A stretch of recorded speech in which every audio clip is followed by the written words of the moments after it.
Shagane kalandiu ahamada kanumba mamedi be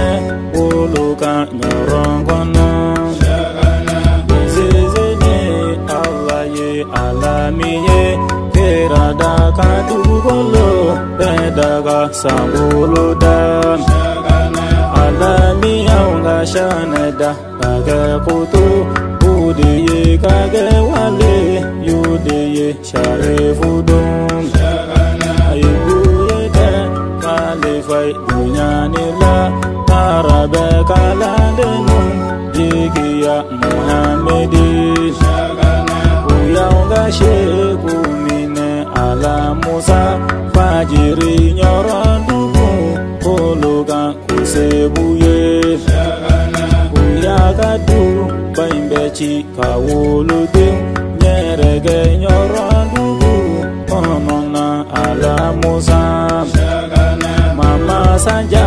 rakumbe jidoni gada deuma uye mama sambugo kosebuye ngasebe Allahuye ayakala tiabole agakutu uindega hamahula uya folo mogela uyolabo magande ayikunda benaga madinegam binge kunde shanefe mimbademe odona abalola yatime nyorongono jubu yedu nundeta kungu ani sugono gulu yeta resoro shanetara shaganeta lengofe ayejoni derana muhammedi uyedu kalifadu uye bige kalifai nyorongono domina kiraani tijani anababa uye muhammedi sigi alwariso serelengo serole kalifa uyudaman uye sigi lengofe kalandimbe auladi angakuma kalame ikukutubu uye mana femi fo ibasoro ayamine awolofa raani alakira aunye jama daudeye ologube shana kwa kute maha medidon subhanallah aunye jama daudeye ologube shana kwa kute maha medidon subhanallah aunye jama daudeye ologube shana kwa kute maha medidon subhanallah wallahi billahi ngo niye moha medije makosani alaki tamashadu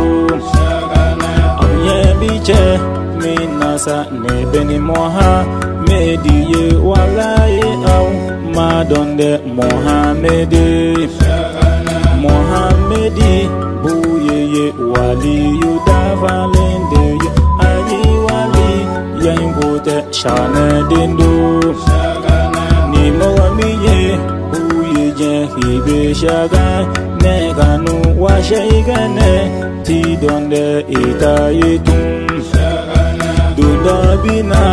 Allah fe nebeni kala deunde ye chechamambe ni misa uditiku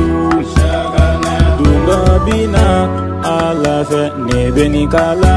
deunde ye chechamambe ni misa uditiku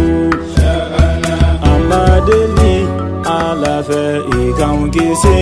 ni misa ma ikaungira uyela agaumine shagana bita domina farafina konona kalandembe lajeli babilon vila ambetile minabi buyegati bedewa miliyasaba bejati malekono miliyasaba ala yemin keren-keren kolu yasi uye ma kafara ukam milion zaba kalandum ala yemin keren-keren kolu yasi uye ma kafara ukam walai au katiran sirabaje lende do famawarinya la yini kiyere nogo bisora cukudi syaratimi nufora nima onu dutangga ibe nogo ambadeli alafe ikangano kau bego ikang bege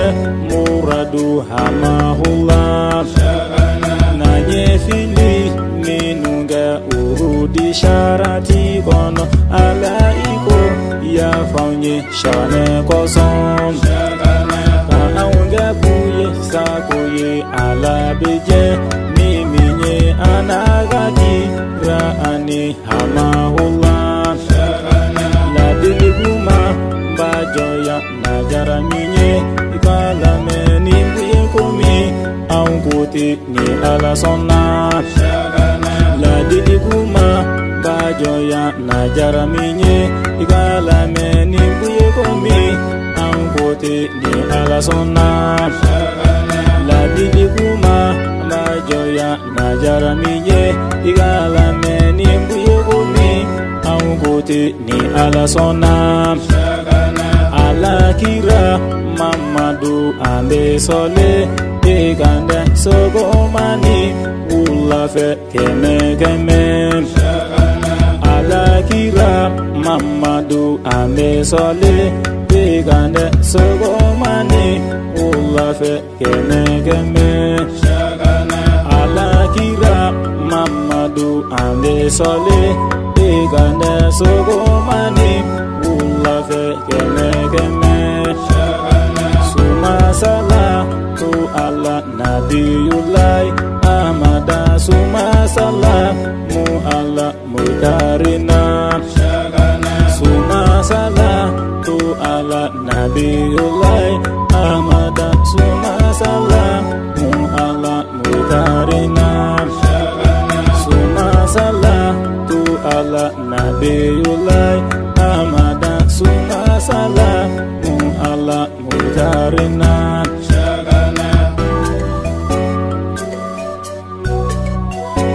Allahumma sholli ala sayyidina Muhammadu wa ali Muhammadu wa salim.